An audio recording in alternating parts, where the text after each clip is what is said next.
Thank you. Welcome everyone to the Instructional Policy Board Committee meeting. It's wonderful to see everyone on this beautiful second day of full school. Yay! I will tell you that we've just been very pleased with how the teachers and principals and families and students have done. I've been telling every meeting that I've just been, I've visited probably about 10 or 11 schools now, and I get weepy everywhere I go because seeing the young children and the teenagers all coming in, greeting each other, seeing each other. It's been fun watching the teachers try to match the kids with the actual live bodies because they're so used to seeing them in these teeny little squares on the screen. And there's a lot of comments like, I never knew you were that tall, or I didn't know you were that, short, or oh my gosh, look at you. So it's been so much fun. But I think the other favorite thing is all the kindergarten teachers saying that they have not had any tears with, the first day of school, normally parents and the children are crying, both. And that this time, this was the smoothest transition in because the kindergarten students already felt like they knew everyone. And they said maybe next year we should start with a week or two remote before they even come in the summertime to make a nice, smooth transition. So I just wanted to open it up at the beginning, and Dr. James has been out and about too, and he was out with the mayor at quite a few places. So I just wanted to open it up for anyone to share what they've heard so far and any highlights that you've heard or seen on social media with the opening. The video that was on the news last night that Mark Williamson sent, that choked me up. It was so sweet to see teachers and students interacting in person. It choked me up. It was lovely. I love all the second first day of school pictures that everybody posted. It was kind of fun. Everybody was making these really interesting caveats to it's the first day of school, but not really the first day of school. So it's the second first day of school, like second breakfast from the Lord of the Rings or something. And so it was really fun to watch those go across yesterday. And I loved some of the welcome back displays that I saw too. I know STEM High School had balloons hanging. That was really neat to see. I'm trying to think. Patrick took a fantastic, really artsy picture of Aiden. I don't know if you've seen that one, but I would love to share it in front of Akron Early College. That was great. So just seeing those pictures and having it feel, not that everybody was really great about taking pictures in their sweats out on their porches, for the first day in September, but this was just way more fun. And seeing kids walk to school. I've seen people walking to school and I didn't realize how much I missed that in the morning. So I'm loving seeing that every day. For me, it was nice seeing leading up to the start of school, the teachers just preparing.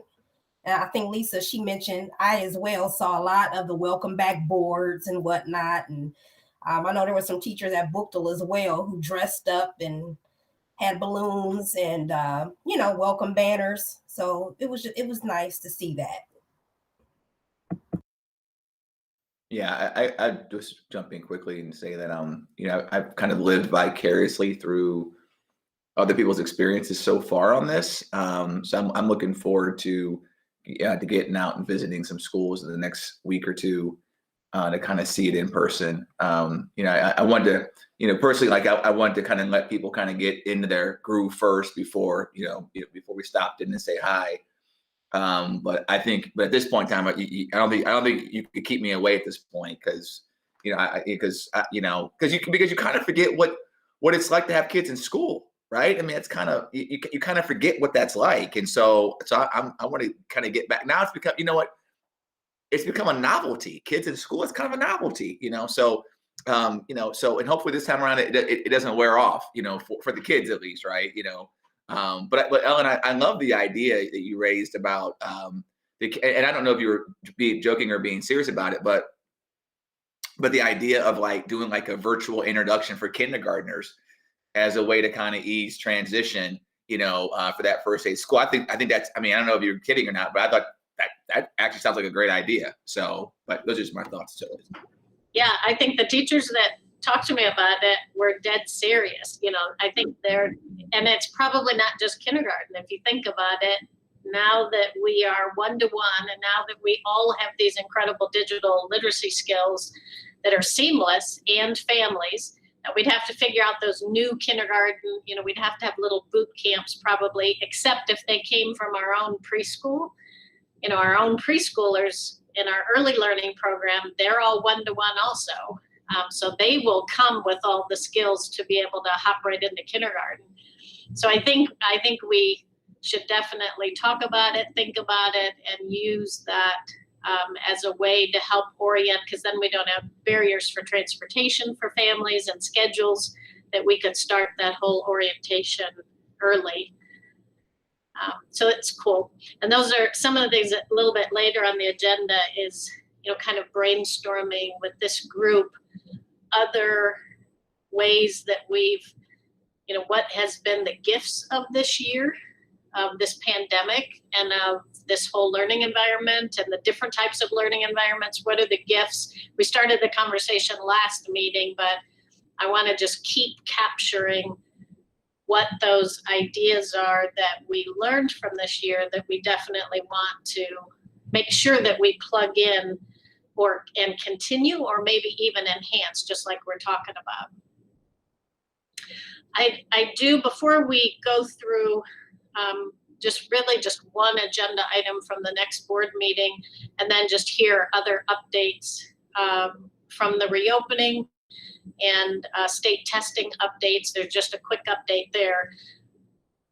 And Mrs. Wilson are here for us to just hear from them in terms of the arts. This was a good segue, Dr. Hall, when you were talking about the music, that I wanted to make sure they came here and kind of gave an update on how we've been able to keep the fine arts kind of alive. And they can also comment on how that is moving forward in this last 50 days as well. But I'm going to go ahead and turn it over to them just to give you an update. Thank you, Dr. McWilliams-Woods. We really are pleased to be able to share with you tonight. And Dr. Hall, it's almost as if you are a plant with your question and your wondering about choir. So we'll hold that thought. That's our teaser to keep you engaged. Not that you wouldn't be, but to keep you engaged throughout our brief presentation. But Mrs. Wilson put together one page, about a page and a half summary of what we're doing right now with the arts, what we've become accustomed to seeing occur with the arts at this time of the year, with Art in the Middle, and as you mentioned, our winter concert series. Where are we with those types of arts-rich initiatives and what's happening with them? And I do appreciate this superintendent and this board as always being staunch advocates for the arts for all. So I think you're going to hear that as Mrs. Wilson shares briefly about where we are with fine arts in Akron Public Schools. And we hope that you will ask questions. Very good, thank you. Well, good afternoon to all of you. As you know, in our pandemic year, we've made adjustments to accommodate our learning needs. In fine arts, it's a little bit different because arts is hands-on, demonstration and things that our students and our teachers were used to. We just weren't able to deliver in that manner this year.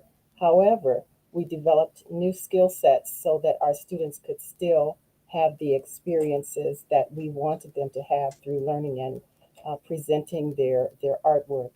So right now, we are in the middle of Art in the Middle season. It is a virtual display this year, but we also have replicas of that artwork in the library hanging up. So we developed a link for our virtual display to be seen by anyone in the community. And we also will be doing an award ceremony presentation for the students that have placed due to their art. This year, every bit of the art was created at home, and the students had to take a picture of that artwork to provide it for the teacher so that they could build the presentation. At the bottom of the art in the fine arts document, there are several pictures of that information, just so that you can have an idea of what the actual presentation will look like, or that you would see at the bottom. I pulled it up. So it will look like this.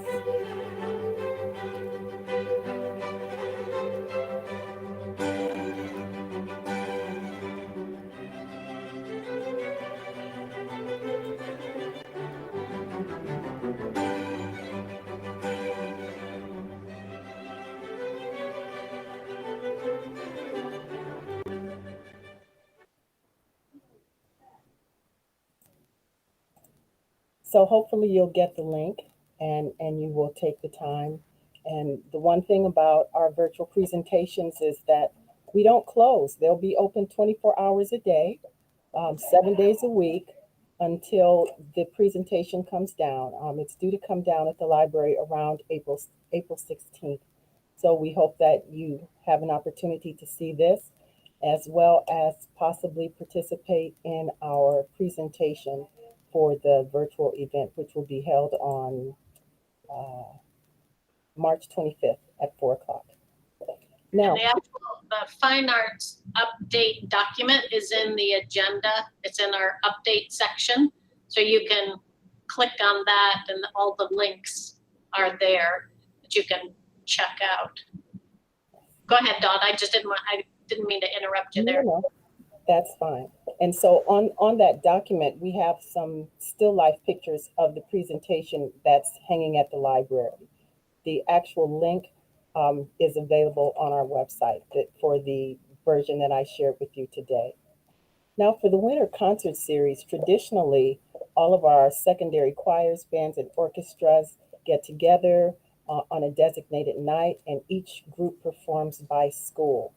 This year, since we were virtual, we had to come up with alternate ways of providing those opportunities for our students.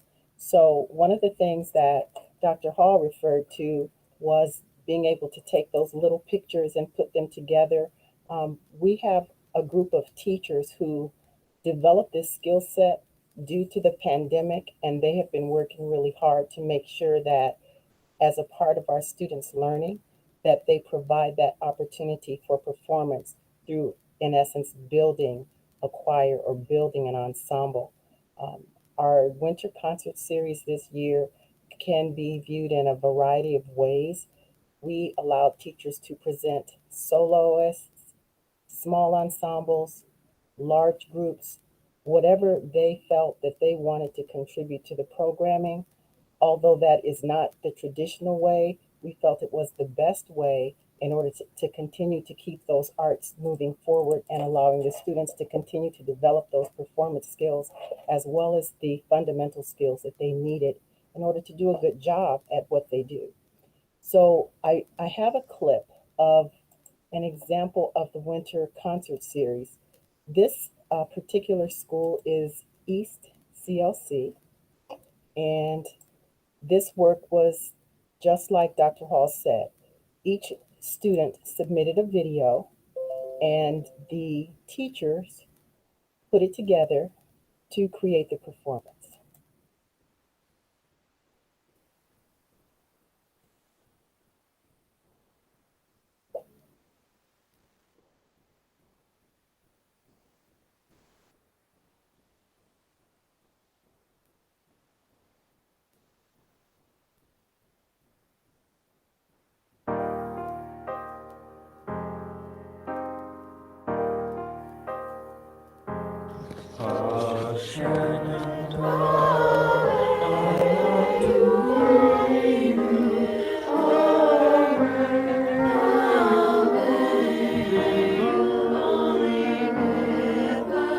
So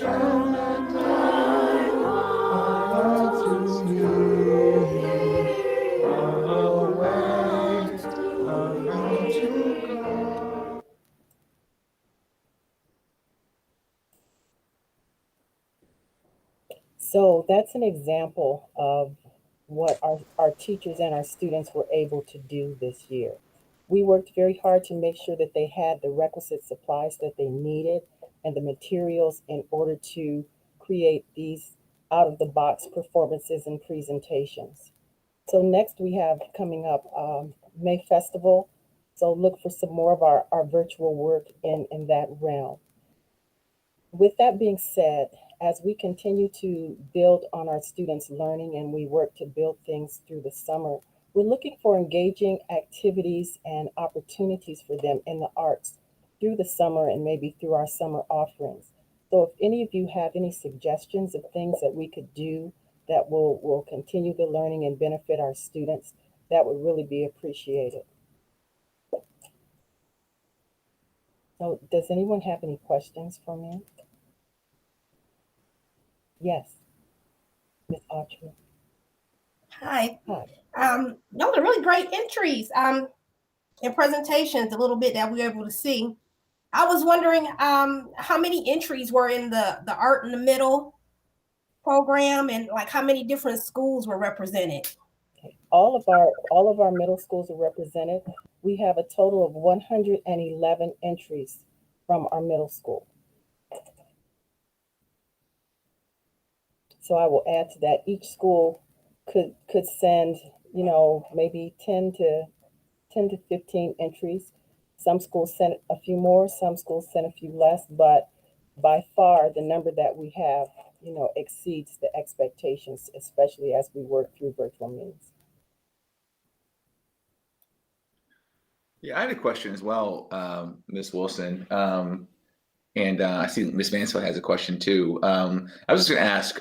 So I know that I went to an art show at Mason Elementary School before the world went to hell in a handbasket, Okay.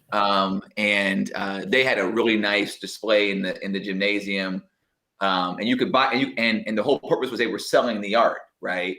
And it was and I forget what it was going. I think it was maybe going to fund. It was something for the school. I forget what the fund was called, but.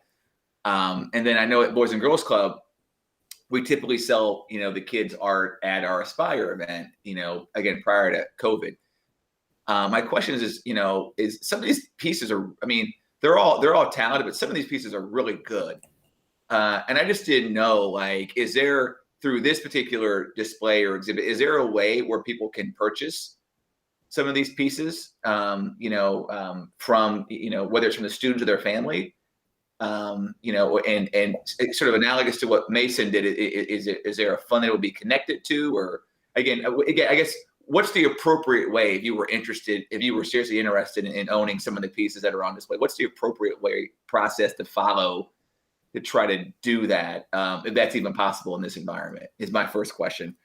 And then my second question was going to be with regard to the eventually when we get back to kind of some of the the musical things as well. Are there, because I know that a long time ago, when I was a little kid, maybe 25, 28 years ago, I thought they used to record some of the choirs and rounds and May Festival stuff. Now they weren't selling it, but I know they used to record it. I just didn't know, do we record any of that stuff? And if you were interested in purchasing a recording, so as a parent, if your kid went to X high school, you want to have that recording and you want to, basically buy it for posterity's sake. Do we offer anything like that as well? And those are my two questions. Thank you. I'll start with the purchase piece. Traditionally through Art in the Middle, we had not offered materials for purchase. However, prior to COVID, we did have Art in Business, in which students' artworks at various schools were available for businesses or people to purchase for a fee, to keep. I will look into options for Art in the Middle. I do want you to keep in mind that this is all virtual work. So you won't necessarily get a document per se, but you would maybe access a print. And with that being said, some of the prints have come out very nice. And once we get the display up in the administration building, I urge you to come up to the second floor and look around and to see what they look like. But I'm sure that we can work on some option as it relates to people owning the work that our students have produced. In relation to the recordings, I do know that that was done at one time. We did not do it, of course, last year, and we certainly didn't do it this year in the traditional format. But moving forward, it's certainly a consideration that we can look at, because you're right. Parents like to have things for posterity, and even if it is the entire group, you know, parents would love to have their students, their school in that moment in time performing. So thank you for that suggestion.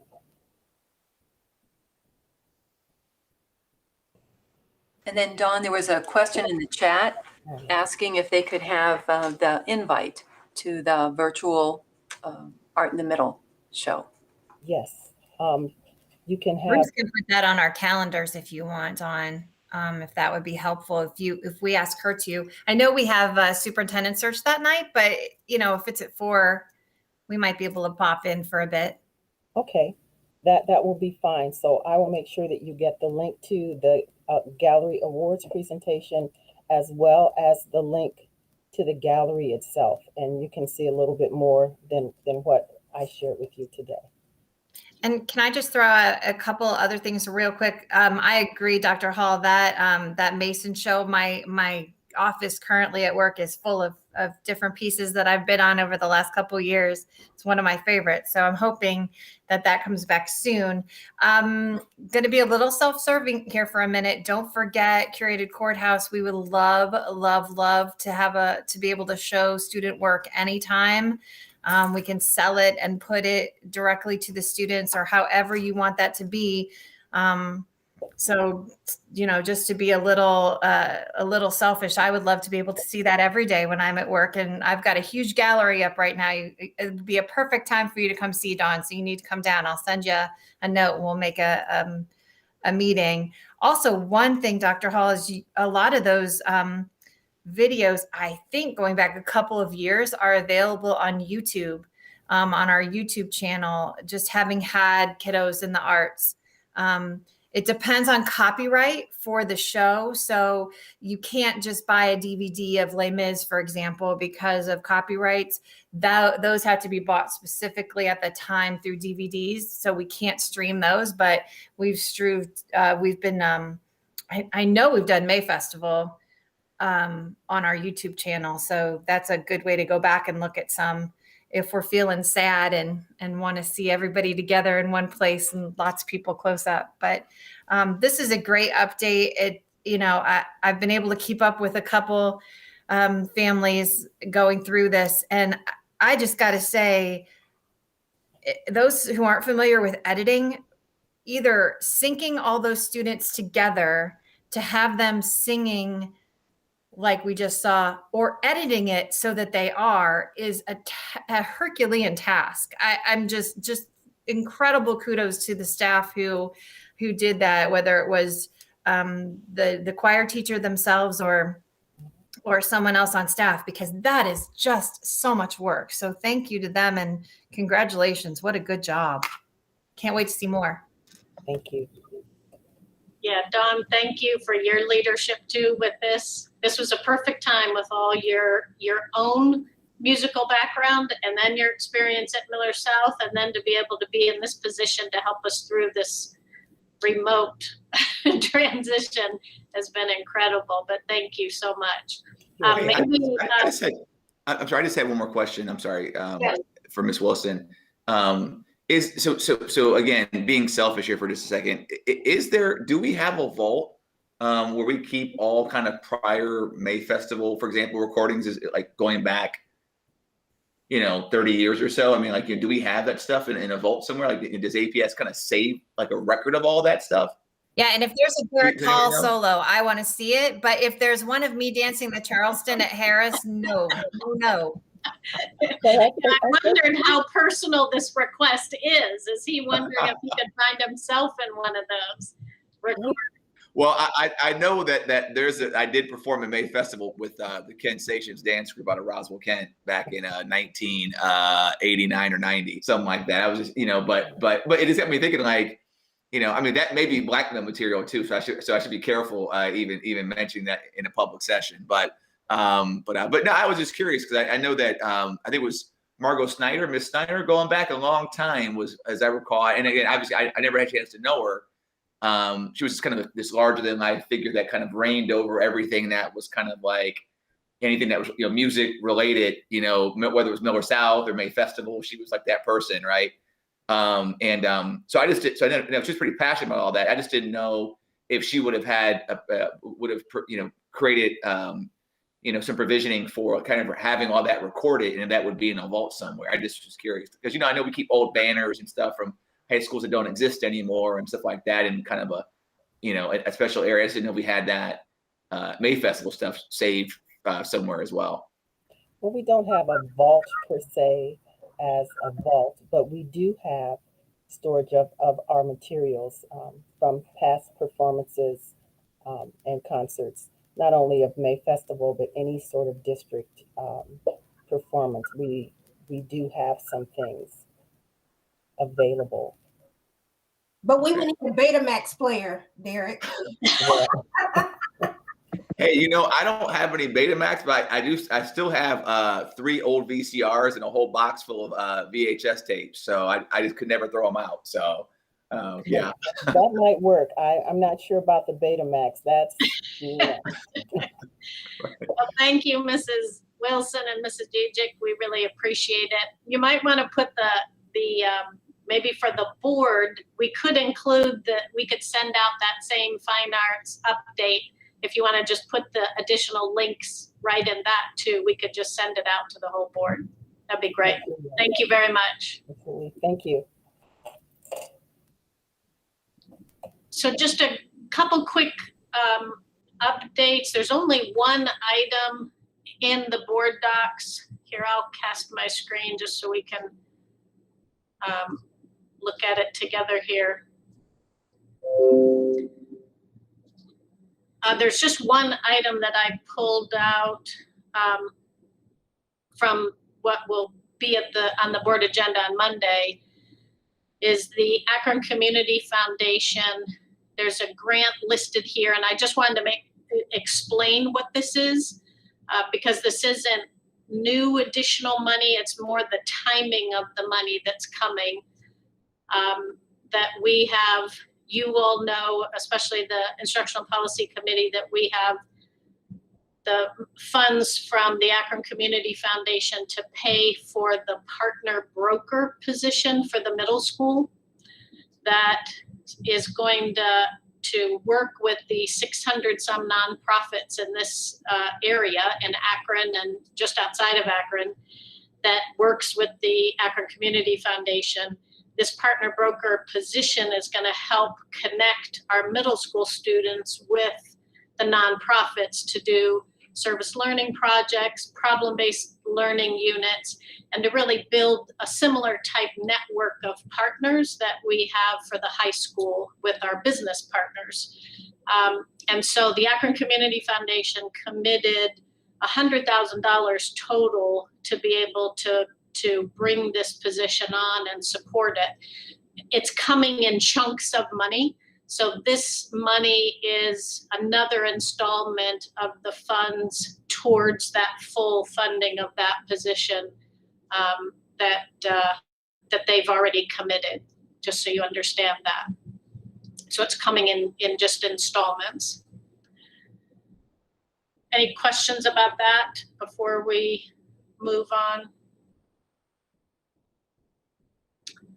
The other updates, I won't go over the other ones here, but there is a lot of rich information in the College and Career Academy update that's here. So I encourage, we used to take the time to go through these, but so I hope everyone still does for the full board, because there's some important expansions of opportunities with internships in here, as well as some of the onboarding of students who are going to be making their final selection for freshmen, for example, into their academies, and what that looks like in this virtual environment.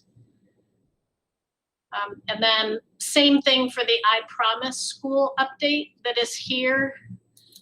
If you want to take a look at that and kind of dive in more deeply, the most important thing is the IPS, the whole staffing process that's happening right now to bring on the next grade level at IPS with the 7th grade whole team of staff coming on. And so it describes that, and then some additional activities that they've been doing. They actually set the date for the next I Promise huddle for next year for October, so you can put that on your calendar. And then they're starting to report out on their seniors who are committing to colleges now. So I think those are important updates as well. So if there's not any questions about that, the next 2 topics are just reopening updates, and then if we have time, we can start to talk about some summer planning that we have been working on now that we have. I mean, as soon as we've had school open, we've been working on summer, but now that school is open and we can kind of start clicking along there, we can put all of our energies on finalizing our summer plans. But first, just in terms of reopening updates, just a couple items here that I just wanted to draw your attention to and see if you had any questions. Can everybody see that okay? Yep. Okay, it's big enough on the screen. So the first thing is just, and you've seen my communication about this with staff and the training that we provided out to staff, that this week ends, our grading period ends on Friday. And I can even show it, just click kind of between that document and where we are in our calendar. This is our March calendar here. And so we're right here on the 16th where we have all our students back, and our marking period 3 ends on Friday. So our focus this week, this whole week with our grades 3, 4, 5, our elementary, is to get students into their in-person classes, to get the remote students. Many of them had to switch teachers in this remote world, and to get everybody acclimated with their new teachers, or if they did make a change in terms of their environment, even this last 2 weeks, that they can make adjustments there, focusing on the social emotional needs of students. And then same thing for secondary, for middle school and high school. We really have, kind of laid out that this week, especially for the remote students, since this is a different type of remote learning for a good number of their classes, this is the orientation week, where we call them our Q4, our quarter 4 remote students, that they're meeting with their mentors this week. They're doing orientation on how to access their coursework in this portal that exists, where they go in to find their learning modules. They have new Google Classrooms where they're getting content. And some of the students are connecting in with teachers. At the middle school, for example, there's English and math classes that are live. And so they're meeting those teachers in case those changed from who they had before. They're meeting them this week as well and getting used to those new English and math classes this week. So it's sort of let's get the in-person students in and our remote students getting all acclimated with this new learning environment that they're in, that the most important thing is connecting with their mentors through this week. And then new content starts in this first day of quarter 4, next Monday. And that's when now we start diving into all of our coursework and we take off for the last quarter of school. About that, you know, kind of this transition week. Yeah, I'm sorry. You had a question about that. So, so basically, so for the middle school, high school remote students, so this week, for example, they don't have anything that they're doing except for getting in touch with their mentors. So they're basically kind of on break this week, except for those meetings with their mentors. Well, no, it's not on break at all, because there's for all of our middle school and high school students, there's basically 3 in your schedule. Yeah. In your courses, there's 3 ways that you're going to be accessing content. Right. Okay, there's 3 ways. One of the ways is through our learning modules. It's called Play-Doh, where that's a portal that you go into, and it has all the content and the learning modules that you work through in your self-directed way. That's one way. And they're this week, they're being trained on that. There's orientation videos that the mentors are having the students go through, learning how to navigate that system. Because if you haven't taken courses that way, you have to train. So that's happening this week.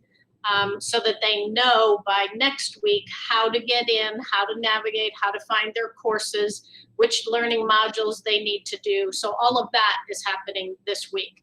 And the second way is for some of the courses, especially some of the unique elective courses, it's not through this learning platform called Play-Doh. It's actually through a Google Classroom that my staff designed.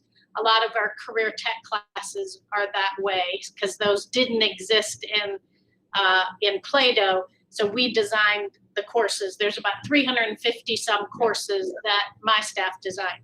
So that's a different way that you've got to find that Google Classroom. You've got to make sure you know what that is, go explore and find out all the content that's there. And that's what you have to do this week, you know, getting used to that. And then the third way, classes are live or still with your former teacher. Similar, just like I said, the English and math, and some of the other middle school and high school courses that are unique, teachers are continuing the instruction more live with them or through their own Google Classrooms like they've done in the past. And so the students have to make all those connections in that third way this week and attend those classes. So they don't get, there's no orientation needed because they're continuing with their former teachers for that third option that I'm talking about. So they're doing plenty this week. Okay, gotcha. So that's a lot that you said. And so from a parent standpoint, if that's kind of the plan, when a student, are there navigators that are helping kind of walk families through this? Because again, like that was, I mean, everything you said, it sounds great as far as the types of activities. Right. I'm just thinking like that, but I'm just thinking as a parent, like how would I know what my kid was supposed to be doing when and where? Yeah. Right. That's, and it is, it's a more nuanced, individualized way of educating, which means we had to have mentors assigned to every single remote student at that secondary level. So we have, they're called Q4 mentors that are teachers in the district that are assigned to every single remote student. And that's what's happening this week, that they're meeting with the students. By Thursday and Friday, they'll be running through the entire schedule with the students. They've already set up a Google Classroom where the students are meeting with them and connecting in to do all that orientation for the learning modules. So all of that is happening this week with the mentors. Gotcha. Okay, and then I've got and then I've got 2 attendance questions. I'm happy to wait till you get done though to ask those questions if that's easier. No, you can ask now because we'll be going on to different topics. So it'd be good to Okay, gotcha. Okay, so the first question I had is how do we track attendance for the remote students? Because I know that there's an apparatus that we have to track attendance that we turn into the state, and I think there's some funding that's tied to that as well. And so how do we track attendance for remote students is my first question. And then second question, which was related to that, is and I may have this wrong, and please correct me if I do. Yeah. But I know that I had some folks teachers reach out. They were confused as to why they're the ones who are marking attendance for virtual students.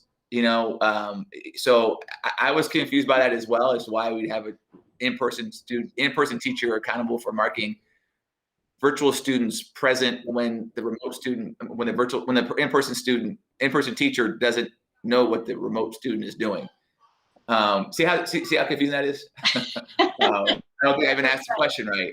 Let me try it one more time. So the second part. So it was in-person teachers who were confused as to why they're the accountable party for marking remote students present when they have no knowledge of remote students being present or not present online. Right. Does that make sense? Yes, but that's actually not accurate. Okay. The in-person teachers are not responsible for knowing what's happening with the remote students. What is accurate is because we made this enormous shift for the last quarter of school.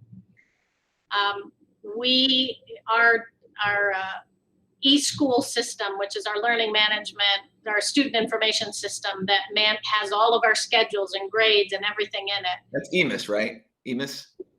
Well, EMIS is the data that gets reported to the state. Right. Where all the data is collected is called eSchool.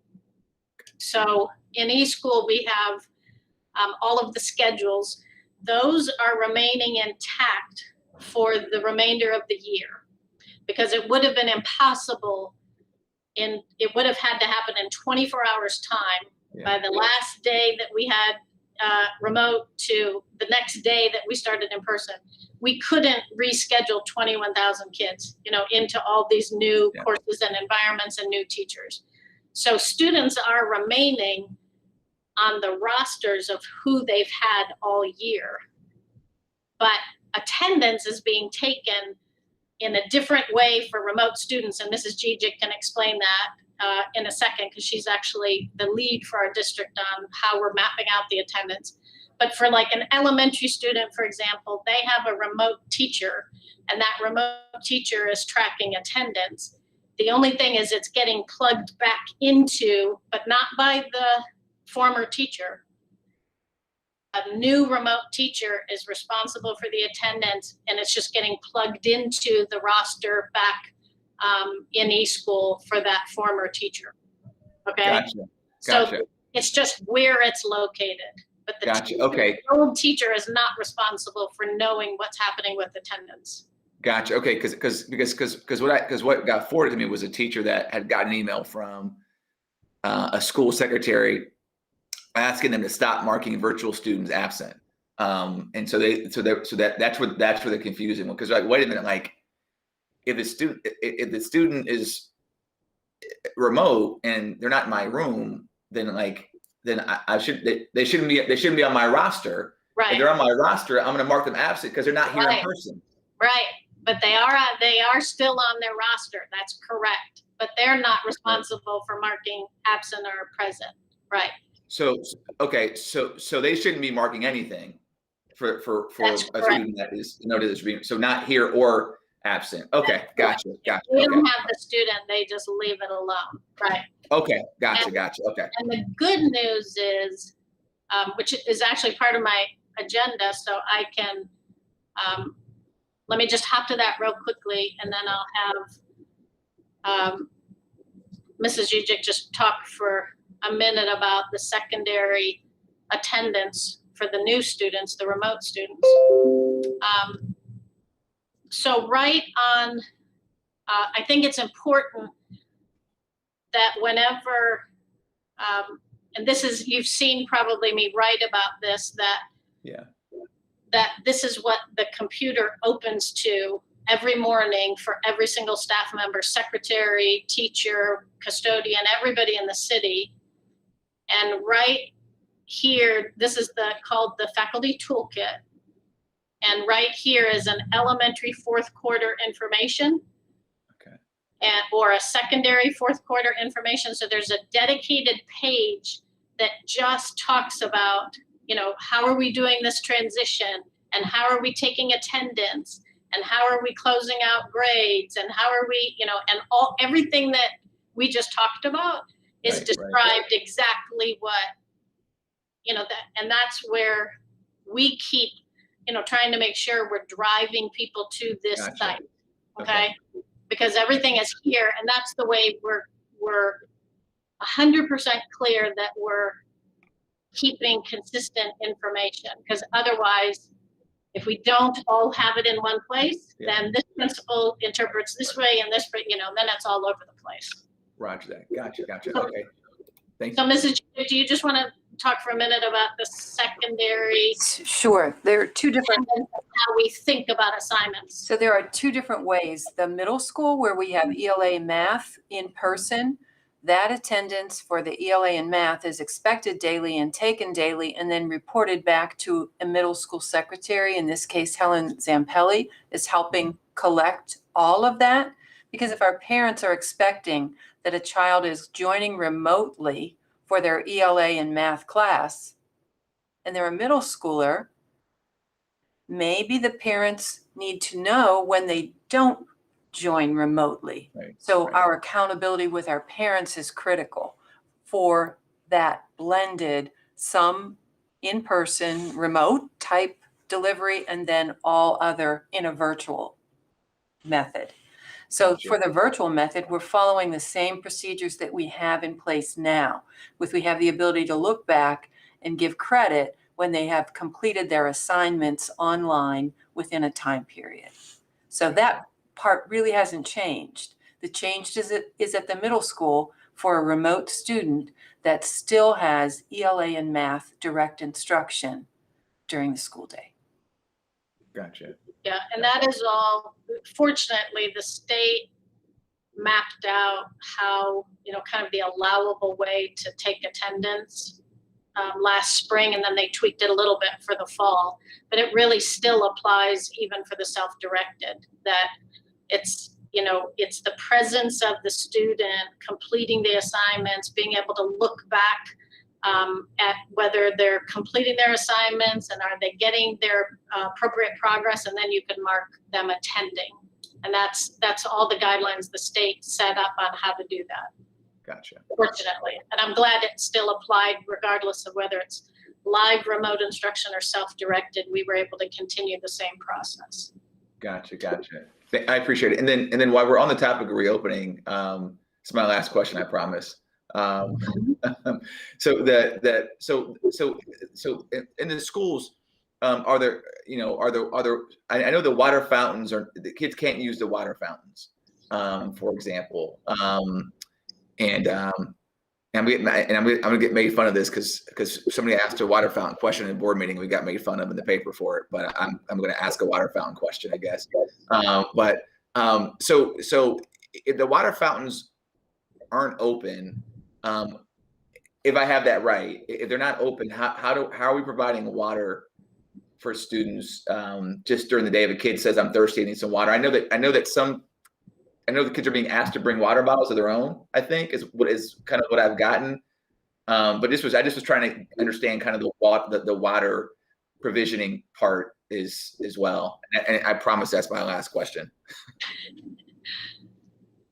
The water that we're required by our federal meal program that we have to be able to provide water to students. So there are, even though the actual bubbler part of the water fountain is covered because they don't want kids to put their mouth there, that depending on the type of water fountain, there's either cups by the water fountain that you can use, or there's some alternative, a cooler or some alternative to be able to provide water. It's not, we are not saying there's no water in the schools and you have to bring a drinking fountain. So, I mean, your own water bottle. Certainly students can if they want to, but we have to have, depending on the type of water fountains out there, we have to have access to water in all of our schools. Okay, gotcha. Okay.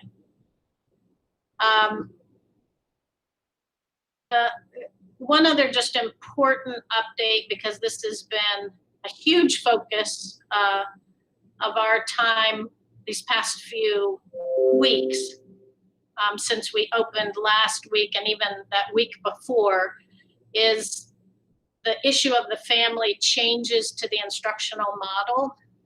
And I just want to reinforce this and talk through this and look at the calendar, because we're coming up to some important dates.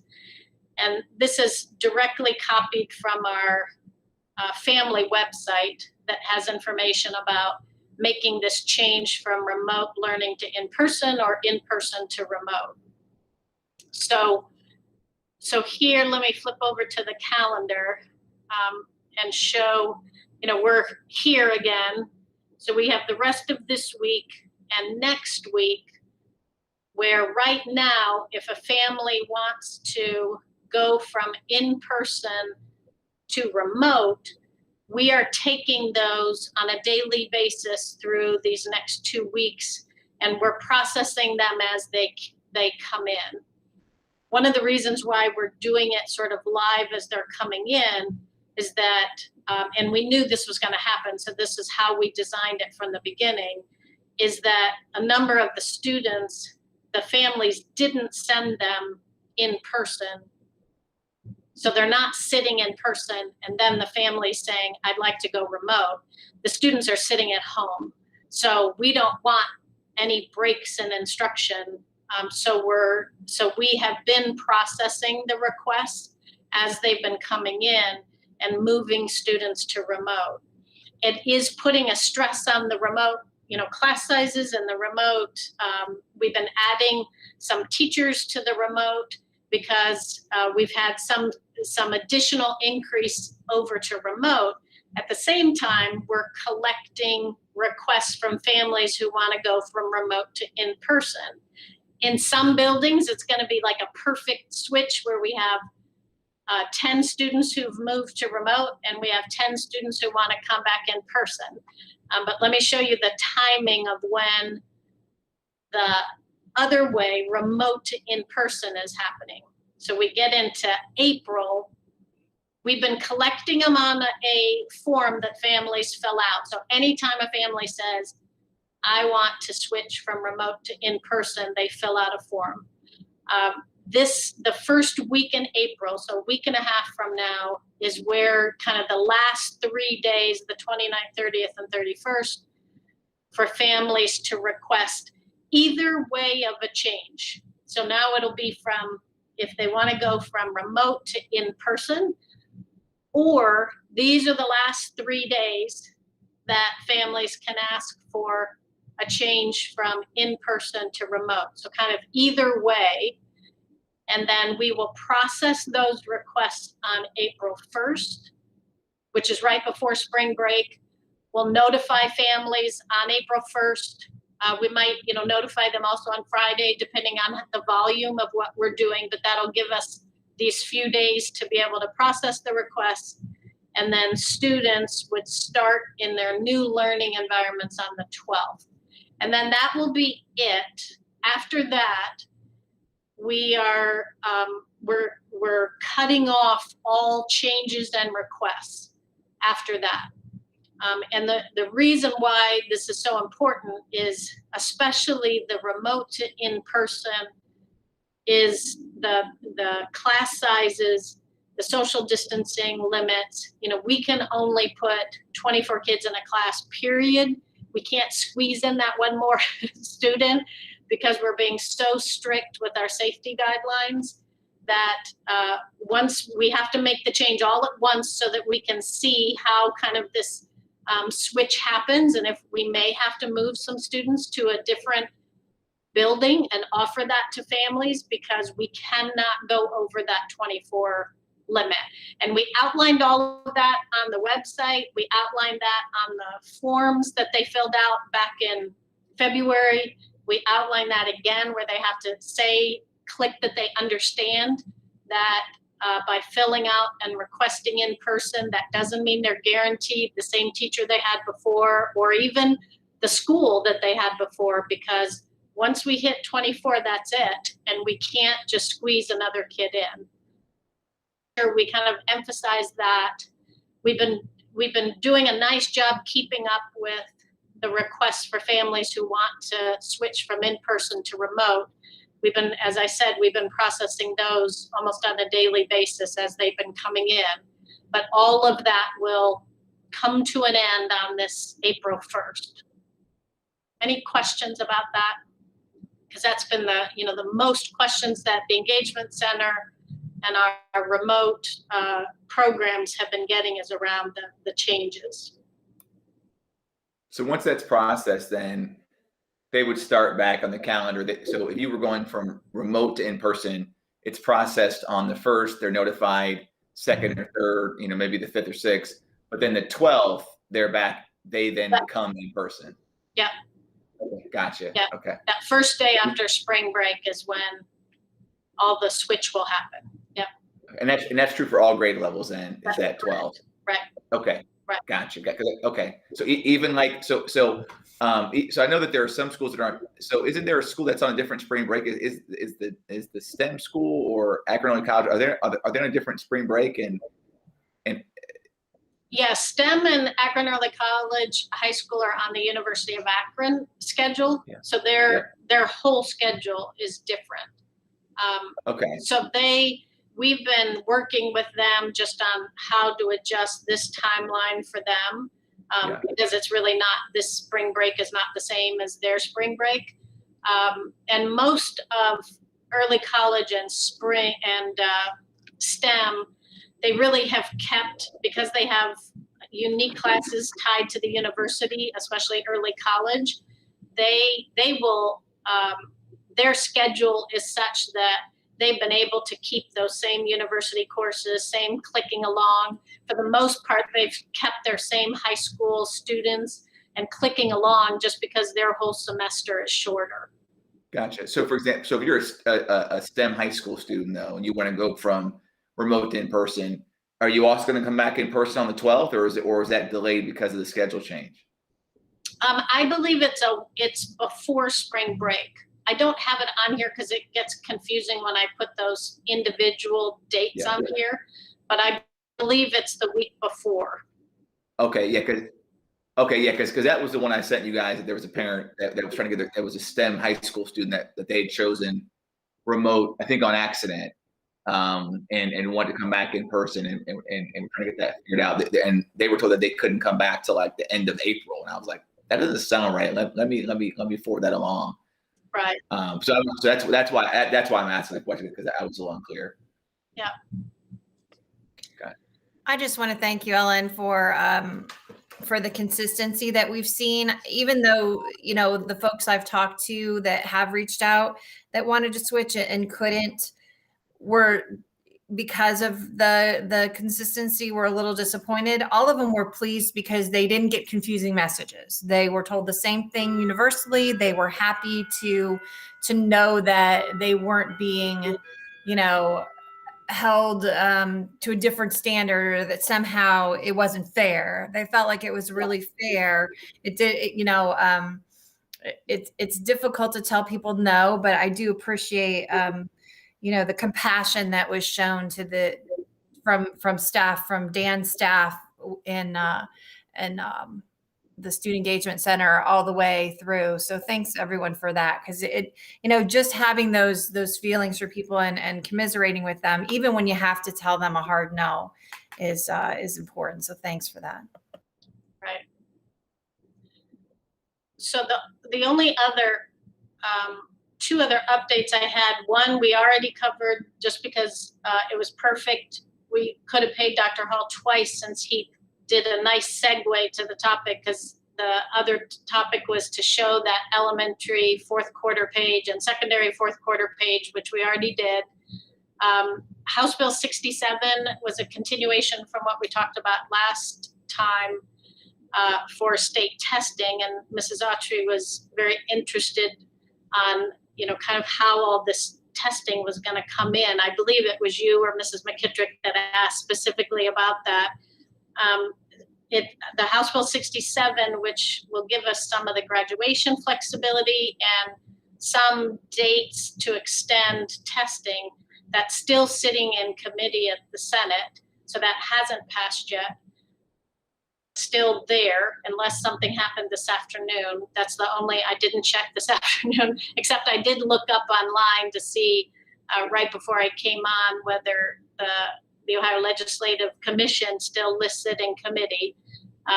So right now, there's no change. The only thing we did internally is one elementary assessment that's a district oral reading record assessment.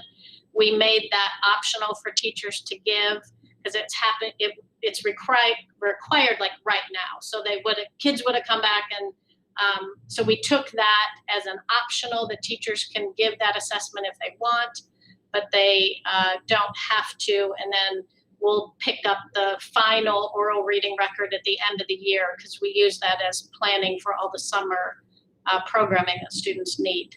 So we'll get to that. Mrs. McKittrick? How many days will be taken up with testing? I don't have days calculated. I can have our testing office put that together for this last 50 days. It all, depends on your grade level. For the youngest grades, kindergarten, first, second, it's not very many, but when you get to the state grades, it's more. For high school, the end of course exams are still required, and that's where you have multiple subjects that students can have, and that's all state required testing. Right. I guess my point is it's a little frustrating as somebody looking at how badly everybody wanted their kids back in school, right? And then we know that there's been learning loss and we have 50 days left, and yet we're going to consume however many of those days with testing that's not learning, right? So I'm just expressing some frustration, not really a question at this point. Yeah, and I think what's really important, and we talked a little bit about this last time, is this really is the U.S. Department of Ed. In House Bill 67, the one state test that is not tied to the U.S. Department of Ed, they have it being waived, which is our high schools, or it's a high school citizenship, Karen? Is that right? It's the social studies citizenship, they call it. That's the one state controlled test, and they're gonna waive that. So everything else on the table is actually required by Washington. And I think that's important because we can lobby all we want to our state school board and to our state legislators and try, but House Bill 67, all that says is that our Department of Ed will ask for a waiver from the U.S. Department of Ed on the testing or the accountability for the report card, that they're going to waive that. But the U.S. Department of Ed has said that they will not waive the actual administration of the tests. And so that's actually where all this is coming from. Right. And is there surprising for all of us? Is there any likelihood that there's time for that to change, or is it pretty solid? It's happening. I think it's pretty solid because a lot of states have already started their testing. We're within weeks of testing. So the only thing we're now figuring out, and we'll have a plan to the superintendent by the end of this week, is how we'll be bringing remote students in for testing and how we're going to navigate that, because that is the enormous lift and task of bringing in students who are typically not in school, and how do we bring them in on testing days? And so Right. Deborah Volk is looking at, alternative sites maybe in each cluster, maybe bringing, some students even here at 10 North Main, and just kind of setting up centers that we can staff and test. But it's a logistics, it's an enormous logistics lift, but I think we need to, see what we can do and then offer it to the families and see how many families would like to have their students come in and test. Well, that was part of another question, because I'm wondering if people are keeping their kids in a remote environment because they are medically fragile, for example, how is that going to work to have them come in to a mass testing site, right? That seems counterintuitive. Yeah, and we will have all the social distance requirements and things like that but some of the families are choosing not to have their students come in, even despite all those safety guidelines, for safety reasons or for health reasons. And obviously we can't force families. We can encourage them to come in, but there is a parent waiver form. It's actually existed pre-pandemic too, where families can just say and sign off that they don't want to have their student tested.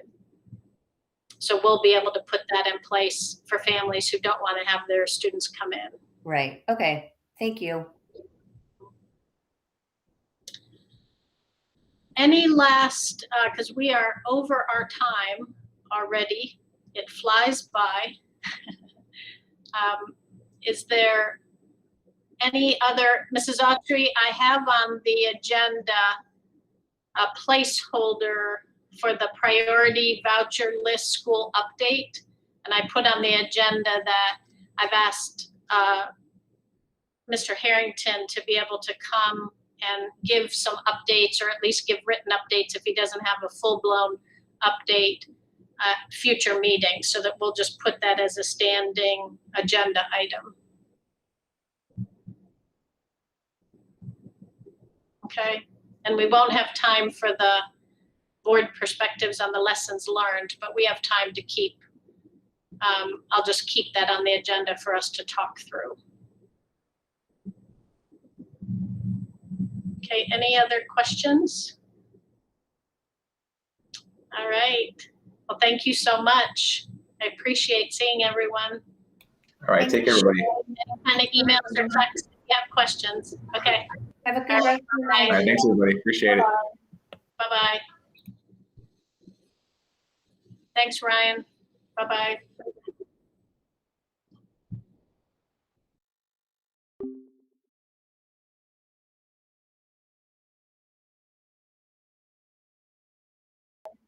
Bye-bye.